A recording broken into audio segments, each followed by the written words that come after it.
Good morning, good afternoon, good evening, wherever in the world you might be. I am Nicole BC, and you know everything.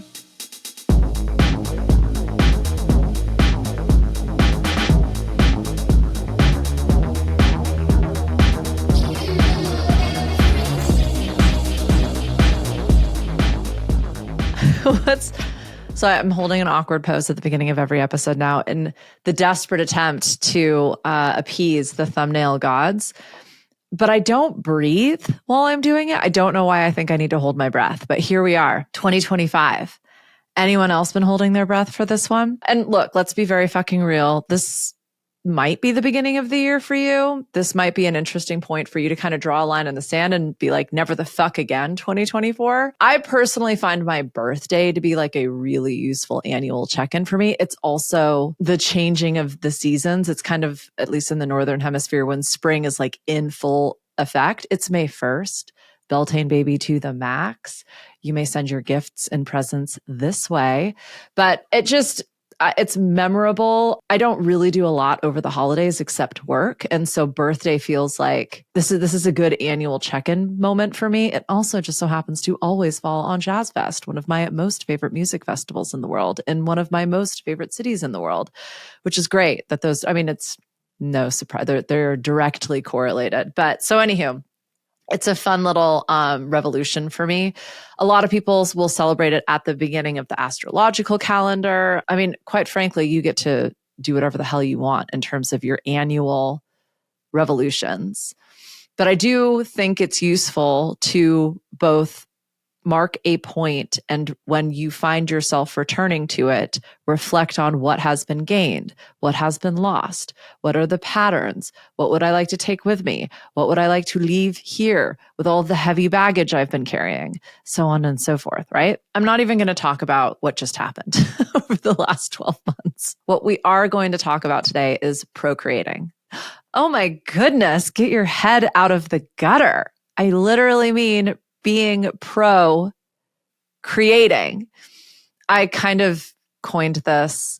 It was a standing on the shoulder of a giant named Rob Bresney, who was like the very first astrologist I ever read back in the late 1900s. There were things called newspapers, which was when news was printed on paper. It was a thing. I have this distinct memory of when we first moved down to Southern California and I started the third grade. And I was like, I live in a fancy place now. I should shower and read the newspaper before school. So I did. I felt very, very mature.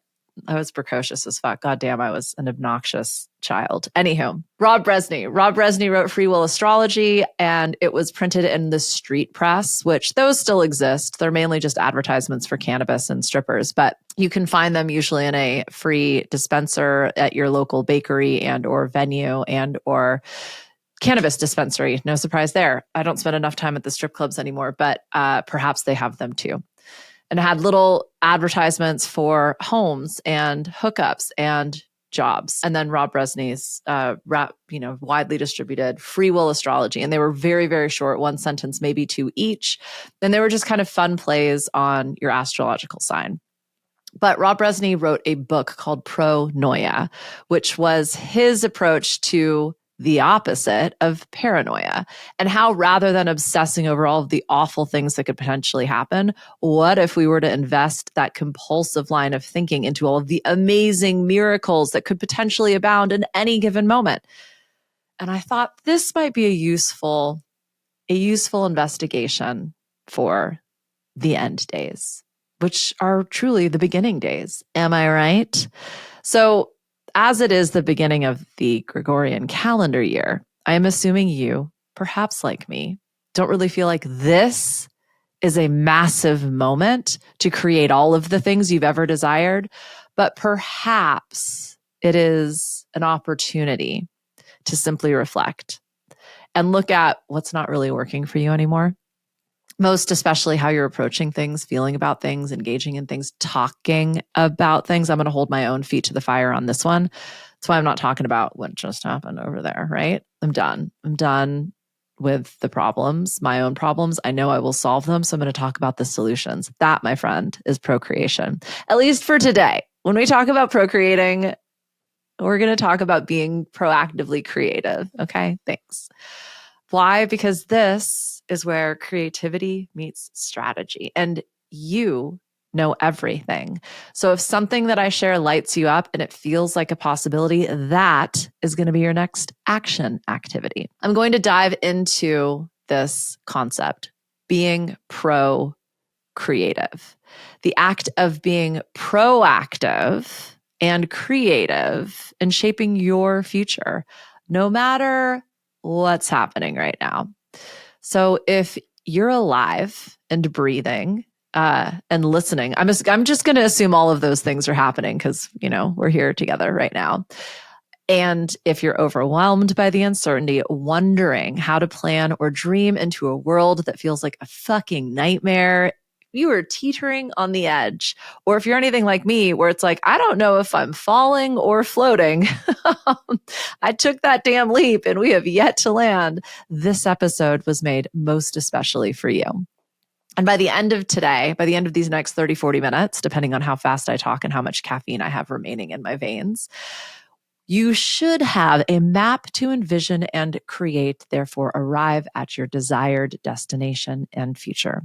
A strategy actually grounded in a little bit of research and some wisdom and some experience from not just my mind, but some of history's greatest minds. Again, we're always very skewed towards Western white history, but c'est la vie. And then lastly, and as per usual, 3 tactile steps that you can take to create your reality, to procreate. Let's rebuild the future together right now. Okay, first and foremost, what is procreation and why do I keep saying that word and making you uncomfortable? Let's define it. Procreation isn't just a subjectively naughty word. It is a powerful perspective. It's the act of moving beyond passive reaction to actively creating solutions and opportunities into new ways of being.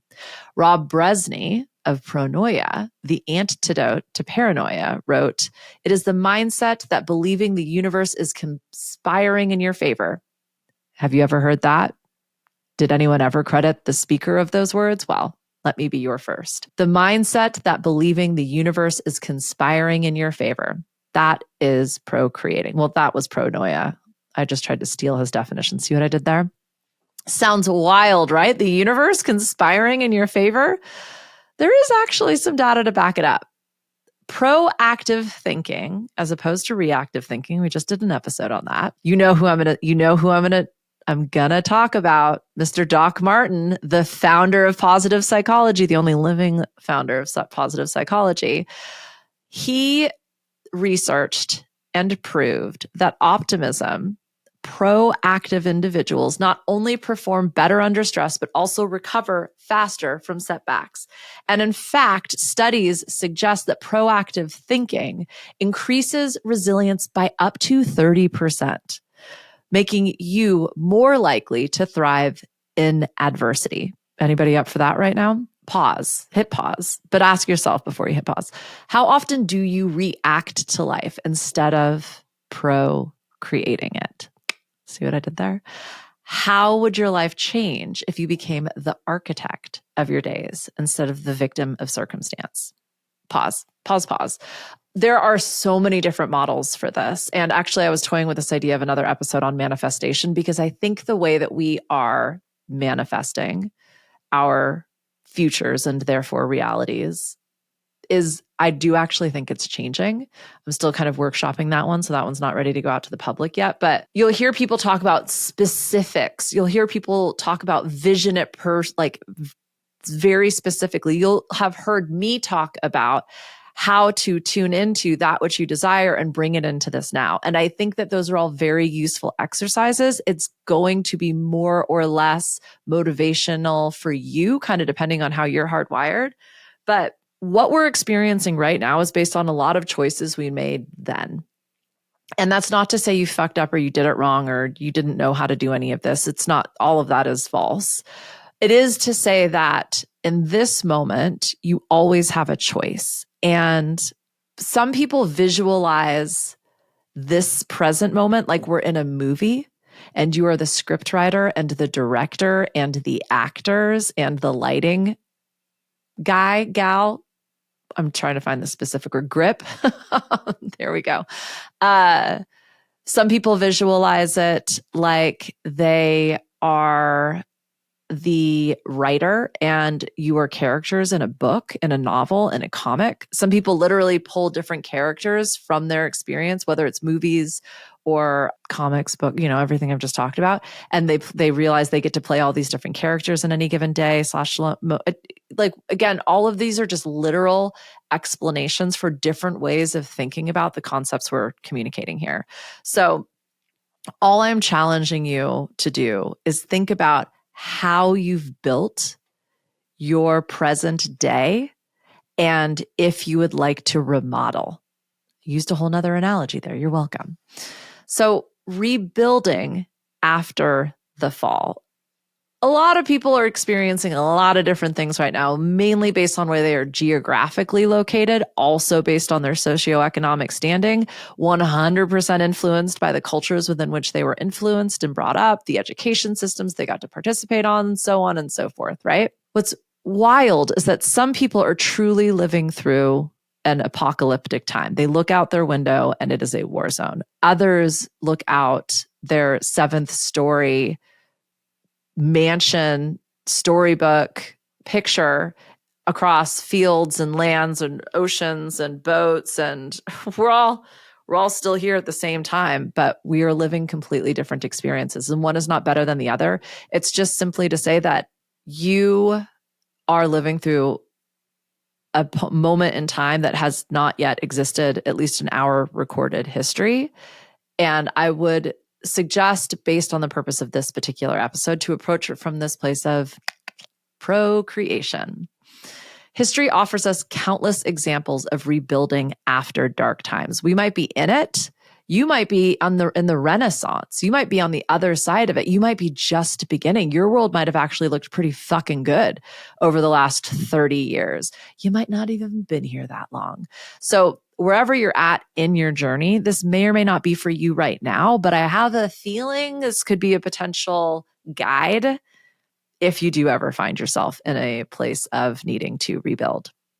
So most of us, and by guide, I mean, we're just looking at history, right? Like this story has been told before. It may or may not be true. Let's think of it all as fables through which to find a lesson to learn from. Once upon a time, there was a great plague that destroyed a majority of the population in the continent that was ruling at the time, or at least as far as they were concerned.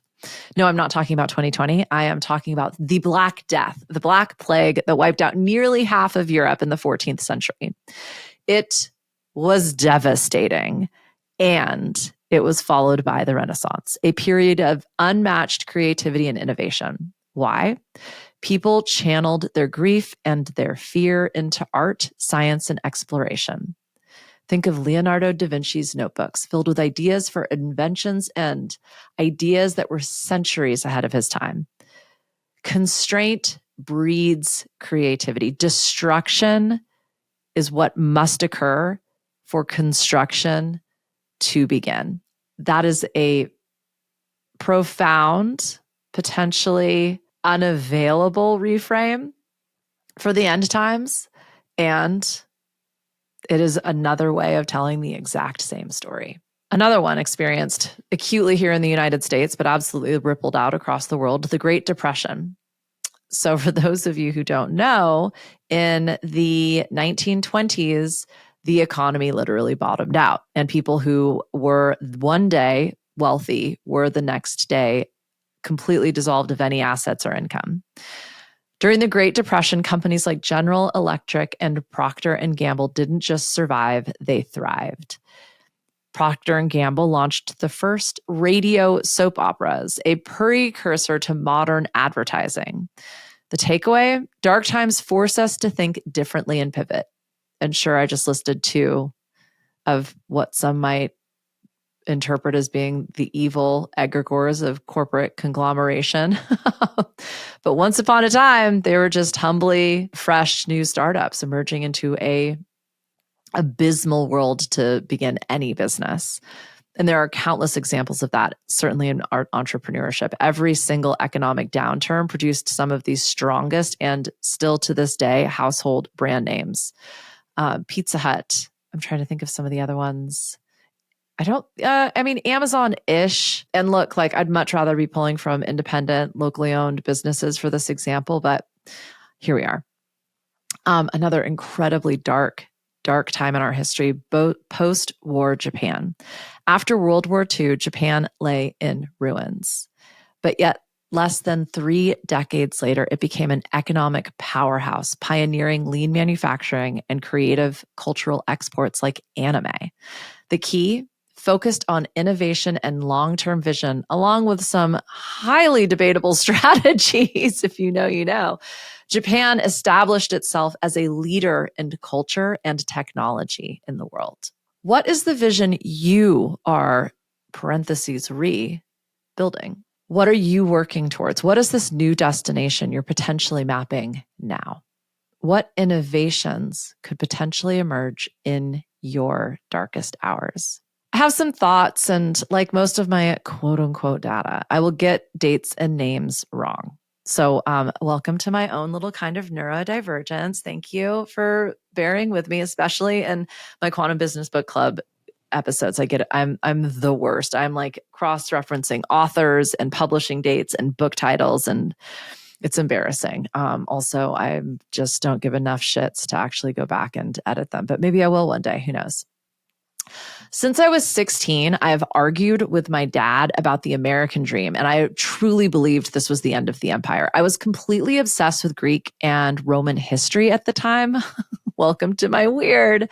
And this is, again, like when I moved down to Southern California, they had this program called the Academic Pentathlon, and I was I was obsessively on this mission to be the actual nerdiest person alive, I think. It was uncomfortable. I wore a headgear to school, you guys. And if you don't know what that is, please don't look it up, please. So I was obsessing over Greek and Roman mythology. I was reading shit like the Odyssey at like 9 years old, and not because I was smart, like I think I was just disassociating. But anywho, I was looking at these empires, and in school, I think at the time we're studying the establishment of the United States, which involved, the Pilgrims and the discovery of the United States, which was done by some Spanish people, I think. And here I go, like misquoting things as I get like onto one of my rants.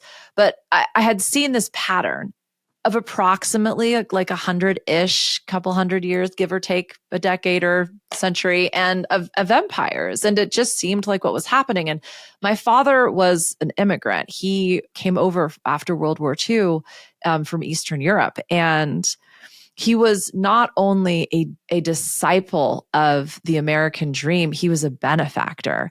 And I just couldn't help but look around and think, the American dream doesn't exist anymore like it did in post-World War II United States. And granted, he was Eastern European, so he was white, but there was a ton of racism against the European immigrants that came over in the United States for a lot of different reasons. And so he immediately dropped his accent. He was living in New York at the time. He memorized all of the Yankee stats to try and fit in. He, had one pair of blue jeans, one white shirt, one pair of black All-Stars that he would wear every single day. And he was kind of obsessed with the opportunity that he felt like America offered that you could not discover anywhere else in this world. And I'm not saying he was wrong, but what I was saying is fast forward 40 years, that didn't exist anymore. And again, that was very debatable, very arguable, but I couldn't help but think the American dream had died with Reagan. And my father, who had wrangled his fair and well-earned share by the goddamn balls, believed differently. I just, at that time, you couldn't access education. You couldn't access social mobility in the ways that you could previously in the United States, but never had it been accessible to all. Now that has changed with the internet. But what prompted me to get out of, I was obsessed with like disco and like 60s rock bands because that's kind of where I had like grown up. But I suddenly found myself listening to punk rock and new wave and reading writers like Noam Chomsky and starting to actually explore these different like alternative economic systems. This is what eventually led to my digital currency and crypto obsession. And it turns out I wasn't wrong. I have my notes here say I was just loud, obnoxious, and very much still unable to pull proper nouns and dates out of my brain hole's filing cabinet. So I didn't exactly make my point. My point being the times, they are a-changing, and they have been for decades.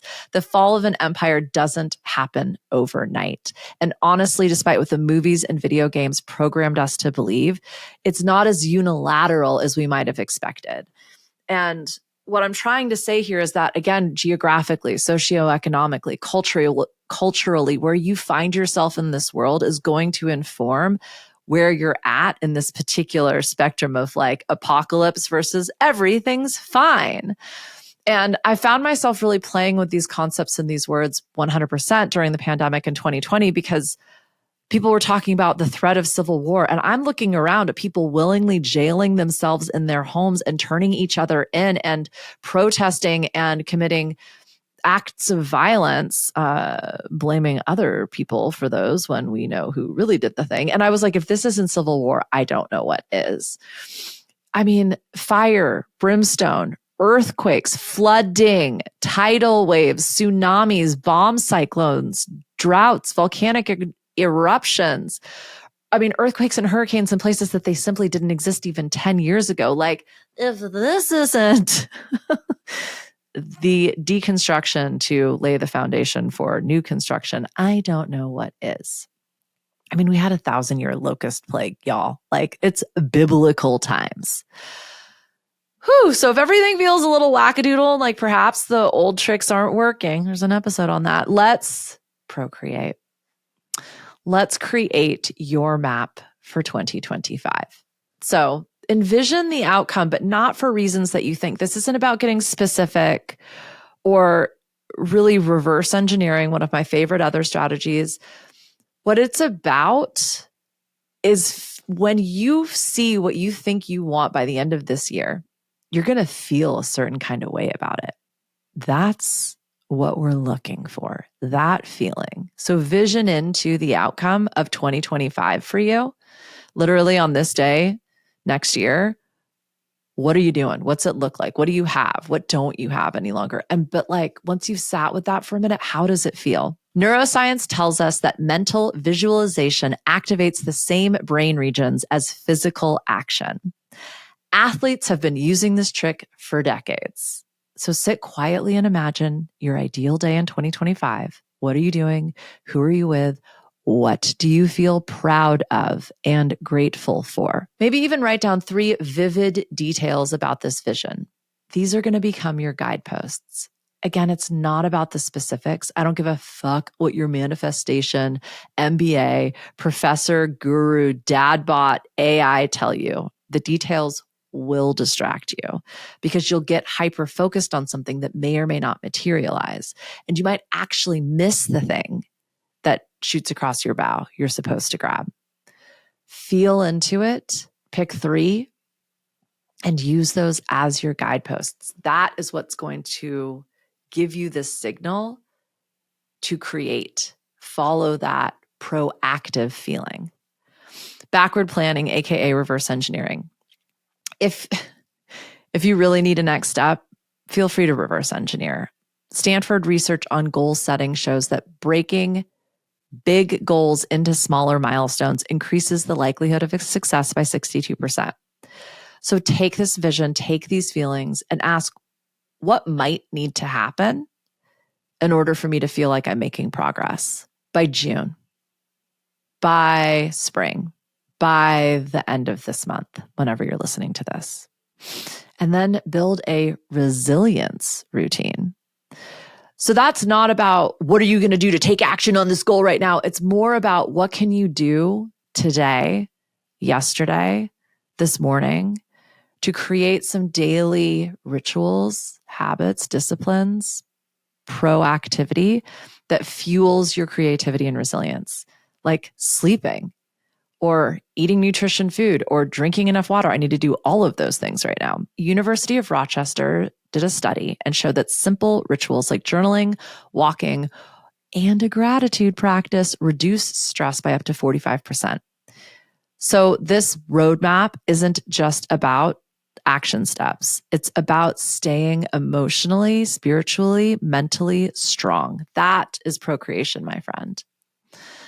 So a couple of potential ahas for you and different ways of thinking about this. As per always, you know everything. It's never for me to tell you what to do or how to do it. And I've kind of very purposefully left this episode very procreatively open-ended. I've talked in detail about almost every single word that I've said here.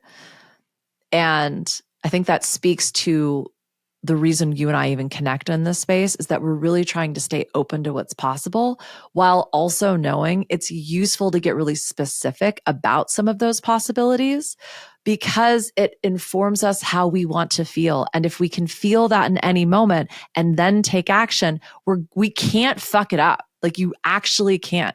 If you are inspired and proactive and hopeful and energized, it doesn't matter what you do next. You are going to create more of that experience for yourself, more consistent experiences in your day-to-day that highlight those emotions and mental states and mindsets and manifestations, right?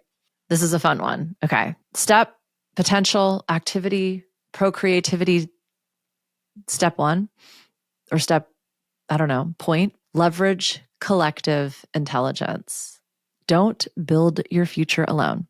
Research from MIT reveals that teams solve complex problems 60% faster than individuals, thanks to diverse perspectives. And you know who is now on your team? AI. I mean, talk about being able to leverage collective consciousness. And of course, it's not always going to be right. It's not always going to be accurate. There are 1000% hallucinations occurring, but like, poll your audience, my friend. I love the quote, you're the average of the 5 people you spend the most time with. But here's the thing, it doesn't have to be people in your physical reality. I spend most of my time with writers and podcasters. And I get a little obsessive over things at times. And that means that I'm hanging out with some fucking geniuses a lot. I would go so far as to say 70% of my time. And then I'm hanging out with my clients who are fucking awesome. And like, I might get 5 or 6 hours a week on the phone with some of my friends, but that's a stretch. So you don't have to spend money. You don't have to fire your fucking friend group. You don't need to go back to school. Just immerse yourself in amidst the minds that you not only admire, but could emulate. Hire a coach. You had to know I was going to say that, right? Tap into online communities. I mean, this is actually one of the most quantum level experiences that can exist on social media, depending what you're tuning into, is this ability to tap into the conversation, the consciousness, the collective, like in any given moment on any issue. It's changed the world more than anything we've ever experienced in our lives. Your best ideas will come from collaboration. This podcast came from a book. I mean, honestly, it came from 50 letters I read in the early 90s, the 1900s. Play with contradictions. Albert Einstein once said, imagination is more important than knowledge. Balance creativity with logic. One's brainstorming, try writing down the wildest, most impossible idea you can think of. One of my favorite producers, Brian Eno, has oblique strategies. Look it up. There's an app for it now. It used to be a deck of cards where he would literally just turn the creative conundrum on its head. It's a incredibly powerful and proven technique to push past creative obstacles and blocks. It's literally like do it backwards, do it upside down. Ask what part of this could actually work when you start running through those insane shit, impossible ideas. You're going to surprise yourself. And here's the thing that Everybody always forgets, and it blows my fucking mind. You have to schedule this time. You have to schedule. I know I'm not supposed to tell you what to do, but this is a non-negotiable. And whether that's your exercise routine in the morning where you're not listening to something, you're actually just letting your thoughts go a little banana bonkers, and you're giving yourself a very specific space in your day to ruminate and ideate and imagine. It could look like a formal meditation process. It could look like a free writing practice. You do you, boo. But this needs to go on your calendar. This needs to be the first thing that you do. This needs to be part of your daily routine. And that is where, sorry, I just hit the mic. I'm getting very animated. That is where I encourage you to figure out what works for you and also be open to when this needs to shift and adapt and evolve. I can't tell you how many different ways I've approached this, but I don't know a successful person who doesn't plan on organizing.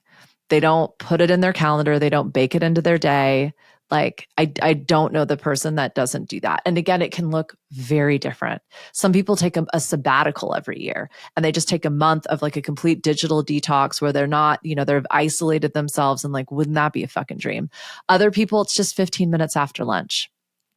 Some people it's an hour a week. Like, I don't, and I'm using time as this interesting metric and kind of parameter within which we can play, but it could be a vibe.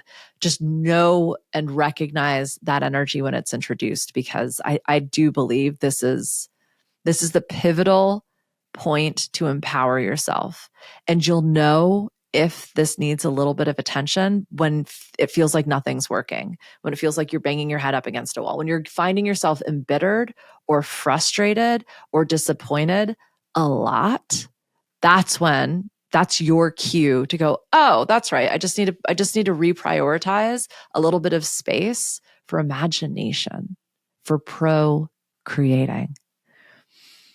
Procreation is your superpower in 2025. Even in the darkest times, you have the power to design your future. You are the architect of your dreams. It is up to you to make the impossible possible, to turn your dreams into reality. Envision the outcome with clarity and then let it go. You can literally do that every day and come up with something completely different. What I would guess is it'll all feel pretty similar for you. Like, you'll have the same emotional experiences when you dream into a endless amount of opportunities that are available to you. Reverse engineer your steps so that it feels doable. Again, it's not about the specific plan. It's like that thing that I always talk about, action gear, where you just shift into, oh, I can totally do that. I had that aha moment. Who was I talking to the other day? But yeah, we just basically, it was an old client of mine. We were having this catch up, and they've just launched a new business, and they were talking about how much money they needed to make in order to have the lifestyle that they want, with the childcare that they want, with the freedom that they want, with the ability to finally and fully prioritize their art. And it was, a multi-six-figure commitment. And they didn't know whether they should be doing this as a project-based endeavor or an hourly-based endeavor. And we just looked at that financial number and then divided it by hours in the week. And the number that she would need to bill for hourly to make that possible was like shockingly low. She's like, oh, I'm already charging more than that. And I was like, okay, great then. And based on her kiddos, she has a very specific number of hours available to her. And it was just like, cool, we're done. We just did it. That's 2 clients. You've got one, and you're literally negotiating this with your second client right now. They've already agreed to your billable rate and your hours. So like, dishes are done, mom. So envision the outcome, endless potentials. Tune into the feeling it gives you. Break it down until you slip into action gear. Aha, I can get that done. And then lastly, build that resilience and that confidence every day. Don't forget to leverage collective intelligence, playing with the contradictions, and scheduling reflection. The question isn't what will the world look like in 2025? It's what will your world. God, I got to get the last line of the episode like dialed in, right? Okay, let me try again. The question isn't what will the world look like in 2025? It is what will your world look like and how will you procreate it? Thank you. I mean, we're going to do this standing shoulder to shoulder in solidarity with you. I will be right there next to you every step of the way. Let's make 2025 at least adventurous. It's maybe the best word I can come up with for it. And I'm here for you. You know where to find me. I love you. I'll see you soon. See you next week.